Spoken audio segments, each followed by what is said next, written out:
Tatlong magkakapatid na mangkukulam na ospital kinabukasan.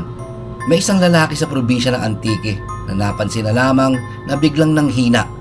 Mabigat ang kanyang katawan, masikip ang dibdib, hindi makatulog sa gabi. Wala naman siyang sakit, wala ring problema sa trabaho.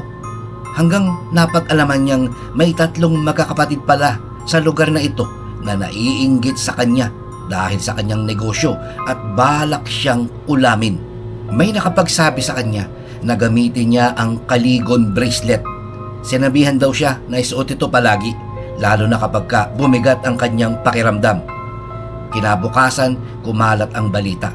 Yung tatlong magkakapatid, sabay-sabay daw na isinugod sa ospital. Walang malinaw na paliwanag ang kanilang doktor. Ang Kaligon bracelet mo ay panangga laban sa kulam, barang tigalpo, palipad hangin, usog at lahat ng anyo ng sumpa.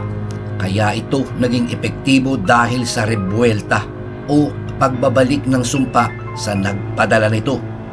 Yun ang dahilan kung bakit na-ospital ang magkakapatid na mangkukulam. Ito po ay kargado ng mga Latin na dasal ni San Benito. Dinasalan po ng ating mga kaibigang antingero at manggagamot mula po sa Banahaw. Kaibigan, hindi mo kailangang maniwala kaagad. Pero kung pakiramdam mo ay mayroong naiinggit sa'yo o may hindi magandang intensyon sa'yo, ang kakampi mo, Kaligon bracelet, ito ay ang iyong panangga. Wala namang masama kung susubukan mo.